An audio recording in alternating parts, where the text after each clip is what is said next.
Punahnya Catenaccio. Narasi kita tidak dimulai dari stadion mega, melainkan dari sebuah filosofi bertahan hidup yang lahir di Swiss dan disempurnakan di Italia pasca Perang Dunia Kedua.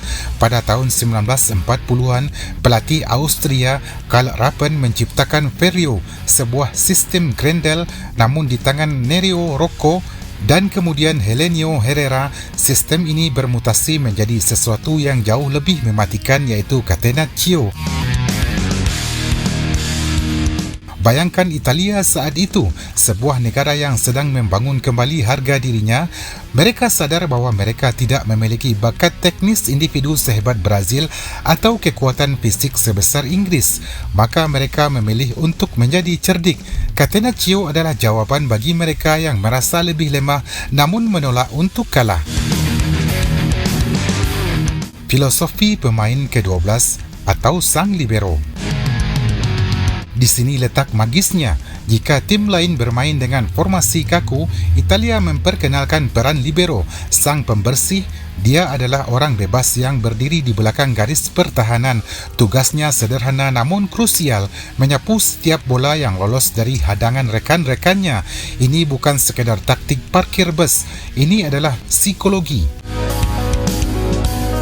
Catenaccio membiarkan lawan merasa dominan. Mereka membiarkan lawan menguasai bola hingga 70%, membiarkan lawan frustasi membentur tembok baja, dan tepat di saat lawan mulai kelelahan secara mental, bam!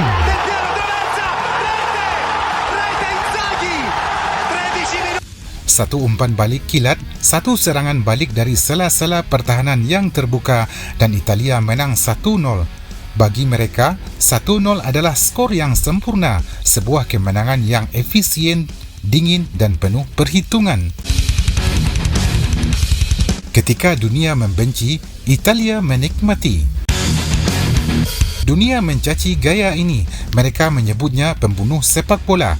Namun, bagi publik Italia, Catenaccio adalah bentuk tertinggi dari disiplin dan pengorbanan. Mereka bangga disebut sebagai antagonis. Mereka menikmati peran sebagai tim yang paling dibenci sekaligus paling ditakuti. Inilah gaya yang membangun dinasti Inter Milan di era 60-an, mengantarkan Italia ke berbagai takhta dunia dan melahirkan legenda-legenda yang namanya abadi sebagai simbol ketangguhan. Transisi ke punahnya Catenaccio. Namun, apa yang terjadi ketika Grendel yang menjadi identitas bangsa ini mulai dianggap sebagai beban masa lalu? Mengapa hari ini, di tanah para gladiator, kita justru lebih sering melihat pintu yang terbuka lebar daripada tembok yang kokoh? Ini adalah fakta pahit yang harus diterima dunia. Catenaccio adalah sebuah monopoli kejeniusan. Banyak negara mencoba membangun tembok, tapi hanya Italia yang tahu cara membuat tembok itu bernapas. Kita pernah melihat Yunani menjuarai Eropah dengan pertahanan rapat atau tim-tim kecil yang menumpuk pemain di kotak penalti. Namun ini bukan Catenaccio, ini hanyalah keputusasaan. Catenaccio Italia adalah simfoni, ada ritme di sana, ada saat di mana mereka membiarkan lawan merasa menang padahal lawan sedang berjalan masuk dalam jebakan maut. Sampai detik ini, tak ada satupun tim di planet bumi mampu mereplikasikan ketenangan seorang libero Italia saat dikepung 3 penyerang lawan. Tak ada yang bisa meniru bagaimana para pemain Italia melakukan pelanggaran taktis yang sopan namun mematikan momentum. Italia mematenkan seni ini, membawanya ke puncak dunia, lalu entah mengapa mereka membiarkannya mati. Era tanpa sang antagonis agung.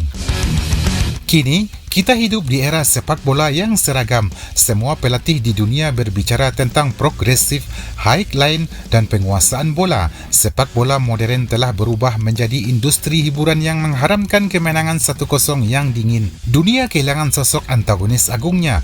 Tak ada lagi tim yang masuk ke stadion dengan aura yang berkata, "Silakan serang kami seharian, Anda tetap tidak akan bisa mencetak gol." Kepunahan Catenaccio di tanah Italia bukan hanya kerugian bagi Gli Azzurri, tapi juga hilangnya satu warna primer dalam palet sepak bola dunia.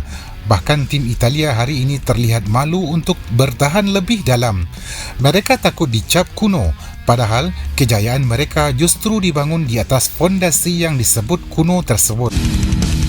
Ketika Italia memutuskan untuk menjadi tim-tim lainnya, mereka bukan hanya kehilangan taktik, mereka kehilangan superpower mereka. Grendel yang terbuang.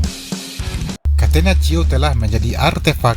Ia kini tersimpan di Museum Sejarah bersama rekaman hitam putih kemenangan-kemenangan heroik masa lalu. Kita mungkin akan terus melihat tim yang bertahan total, tapi kita tidak akan pernah lagi melihat Grendel yang diterapkan dengan martabat dan kecerdasan setinggi bangsa Italia. Catenaccio tidak kalah oleh taktik lawan. Ia punah kerana sang pemilik identitas memilih untuk membuang kuncinya demi mengejar pengakuan dunia bahawa mereka juga bisa bermain cantik. Namun ironinya, saat dunia merindukan tembok baja yang kokoh, sang arsitek justru sedang sibuk belajar cara membangun taman yang indah namun rapuh. Sejarah tidak bisa membantah. 4 bintang di dada seragam Italia adalah monumen kemenangan bagi filosofi bertahan mereka. Dari tahun 1934 hingga 2006, Italia membuktikan bahawa untuk menguasai dunia, anda tidak perlu terus-menerus memukul. Anda hanya perlu memastikan diri anda tidak bisa dipukul. Piala Dunia 1934 dan 1938 adalah peletakan batu pertama mentalitas ini di bawah Vittorio Pozzo. Namun, puncaknya adalah 1982 dan 2006 saat Catenaccio mencapai bentuknya yang paling murni sekaligus paling modern. Di Spanyol, 1982, dunia menyaksikan bagaimana Claudio Gentile mematikan Diego Maradona dan Zico. Itu bukan sekadar penjagaan pemain, itu adalah penjara berjalan. Lalu di 2006, Catenaccio berevolusi menjadi mahakarya kolektif. Fabio Cannavaro dan Alessandro Nesta sebelum cedera menunjukkan bahawa pertahanan adalah sebuah koreografi.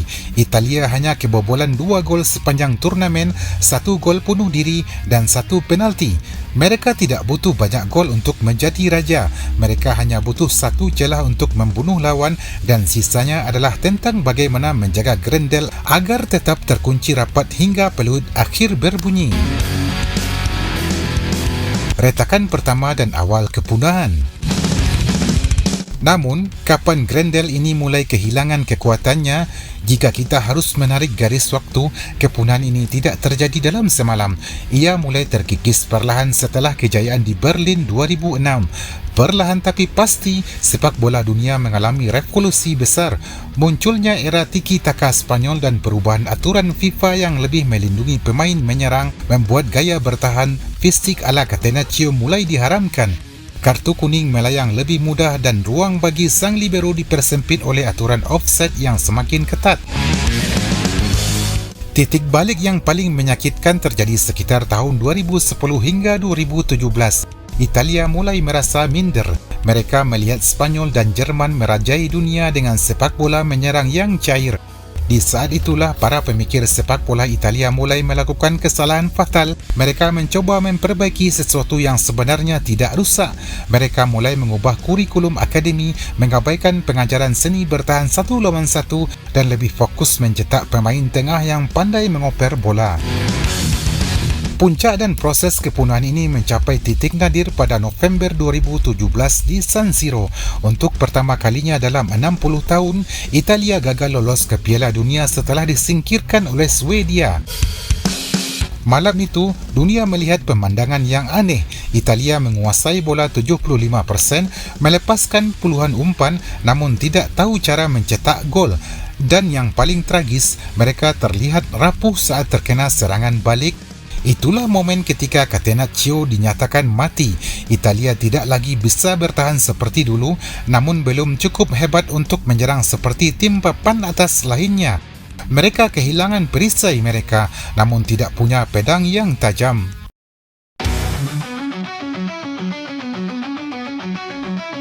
Sejak saat itu, Catenaccio bukan lagi sebuah pilihan taktis di ruang ganti timnas Italia. Ia telah berubah menjadi hantu masa lalu yang coba dilupakan oleh generasi baru yang ingin tampil lebih moden dan indah, tanpa menyadari bahawa identitas itulah yang selama ini membuat mereka ditakuti dunia. Lahir di lorong-lorong, bukan di papan tulis. Catenaccio tidak lahir dari keheningan ruang diskusi yang steril. Bibitnya tumbuh di tempat yang jauh lebih keras. Ia lahir dari lorong-lorong sempit di Naples, Napoli, di mana ruang gerak begitu terbatas sehingga anda harus belajar bertahan dengan cara yang licin. Ia tumbuh di gang-gang berbatu di Trastevere, Roma, dan di lapangan tanah berdebu di pinggiran Palermo. Di jalanan-jalanan Italia inilah anak-anak belajar sebuah hukum rimba sepak bola. Jika kamu tidak bisa dilewati, maka kamu tidak akan kalah. Di sana, bertahan bukan soal posisi statis, tapi soal harga diri. Mereka belajar cara menggunakan sikut dengan halus, cara menutup ruang dengan bayangan, dan cara membaca niat lawan hanya dari tatapan mata. Ini adalah bakat alami yang liar, sebuah insting predator yang justru muncul saat mereka sedang terpojok.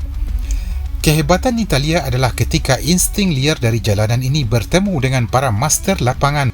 Pelatih seperti Norio Rocco atau Helenio Herrera tidak menciptakan Catenaccio dari nol. Mereka hanya mengambil kecerdikan anak-anak jalanan Italia, lalu mengorganisirnya secara disiplin. Mereka membawa kedisiplinan teori ke dalam bakat alami tersebut. Di bawah tangan para master ini, seorang bek bukan lagi sekedar tukang jagal, melainkan seorang pakar ruang. Mereka memadukan furbizia atau kecerdikan licik khas Italia dengan organisasi pertahanan yang matematis. Inilah alasan utama mengapa tim lain di dunia, entah itu Inggris yang mengandalkan fisik atau Jerman yang mengandalkan sistem, selalu gagal meniru Catenaccio. Mereka mungkin bisa meniru teorinya di atas meja, tapi mereka tidak pernah punya darah jalanan Italia. Mereka bisa membangun temboknya, tapi mereka tidak punya jiwa yang menghuni tembok tersebut. Negara lain melihat Catenaccio sebagai beban atau tugas membosankan. Namun bagi orang Italia, bertahan adalah sebuah identitas. Anda bisa melatih pemain Brazil untuk bertahan, tapi dalam hatinya ia ingin menari. Anda bisa melatih pemain Belanda untuk bertahan, tapi dalam pikirannya ia ingin menyerang. Hanya pemain Italia yang mampu meresapi pertahanan sebagai sebuah karya seni, tanpa bibit dari lorong-lorong Napoli dan tanpa gemblengan teori dari para maestro di Coverciano. Catenaccio hanya sekedar tumpukan pemain di depan gawang. Inilah rahasia yang membuat Catenaccio menjadi trademark eksklusif yang hanya bisa dikuasai oleh mereka yang lahir dan besar dalam budaya seni untuk tidak kalah. Lalu, apa yang terjadi ketika lorong-lorong di Napoli dan Roma kini tak lagi menghasilkan anak-anak yang gemar menderita demi bola? Ketika lapangan jalanan mulai hilang digantikan akademi yang menuntut permainan bersih tanpa sikut dan tanpa trik, disinilah akar dari Catenaccio mulai tercerabut. Setelah semua perjalanan ini, dari kejayaan di Berlin hingga tangis di San Siro, kita sampai pada satu pertanyaan yang mungkin mulai mengusik batin anda sebagai pecinta sepak bola. Apakah anda rindu dengan Catenaccio? Apakah anda rindu melihat tim dengan angkuhnya yang membiarkan lawan menguasai bola namun tetap memegang kendali penuh atas takdir pertandingan? Apakah anda rindu melihat bek yang merayakan sebuah tackle bersih layaknya mencetak gol di menit akhir? Jika iya, maka saya punya kabar buruk untuk anda. Sayangnya, rindu anda tidak akan pernah terobati. Catenaccio sudah punah. Ia layaknya dongeng tentang dinosaurus, raksasa yang pernah merajai bumi, ditakuti karena kekuatannya, namun akhirnya kalah oleh perubahan zaman yang tidak mengenal ampun. Sepak bola modern telah memilih jalannya sendiri, jalan yang penuh dengan angka statistik, penguasaan bola yang monoton, dan permainan yang dipaksa seragam demi estetika di layar kaca. Selamat tinggal Grendel, Italia. Kita mungkin akan tetap melihat tim yang bertahan 10 pemain di dalam kotak penalti. Kita mungkin akan melihat pelatih yang mencoba bermain defensif, Tapi jangan salah sangka, itu bukan Catenaccio. Itu hanyalah imitasi yang rapuh, seni yang lahir dari lorong-lorong gelap di Italia yang dimatangkan oleh tangan dingin para master dan yang memenangkan 4 mahkota dunia telah pergi untuk selamanya. Kunci telah hilang dan pintu Grendel itu telah hancur dimakan ambisi untuk tampil cantik. Catenaccio telah menjadi bagian dari sejarah yang hanya bisa kita ceritakan kepada generasi mendatang sebagai sebuah legenda. Bahawa dulu pernah ada sebuah bangsa yang membuktikan kepada dunia untuk menjadi yang terkuat, anda tidak perlu menghancurkan lawan dengan serangan. Anda hanya perlu menjadi tembok yang tak tergoyahkan. Selamat tinggal Catenaccio, sepak bola merindukanmu, tapi dunia tak lagi memilikimu. Jangan tertipu oleh harapan. Kegagalan Italia melaju ke putaran final Piala Dunia secara beruntun adalah bukti otentik bahawa ada sebuah generasi yang terputus. Dan ketika generasi itu terputus, maka terputus pula nafas Catenaccio. Grendel itu bukan sekadar ditinggalkan, ia telah patah. Jadi jangan pernah berharap bahawa suatu saat nanti ketika Italia kembali ke panggung dunia, mereka akan membawa perisai baja yang sama. Mereka mungkin akan kembali, tapi dengan identitas baru. Identitas yang mungkin lebih modern, namun kehilangan jiwa aslinya. Italia yang kita kenal sebagai sang antagonis agung telah selesai. Maka, selagi ingatan anda masih segar, simpanlah baik-baik detail tentang bagaimana Catenaccio bekerja. Ingatlah, setiap tekel keras namun cerdas dari para legendanya. Pelajari kembali bagaimana cara mereka menutup ruang dan mematikan harapan lawan dalam kesunyian. Sebab suatu hari nanti, ketika anak atau cucu anda bertanya mengapa Italia begitu ditakuti di masa lalu, anda akan membutuhkan ingatan itu. Anda akan mendongeng tentang sebuah masa di mana sepak bola bukan soal siapa yang paling banyak mengoper bola, tapi soal siapa yang paling tangguh bertahan dalam penderitaan. Ceritakanlah pada mereka bahawa dulu ada sebuah seni bertahan Catenaccio, sebuah mahakarya yang kini hanya hidup dalam kata-kata, kerana di atas lapangan hijau ia sudah benar-benar mati.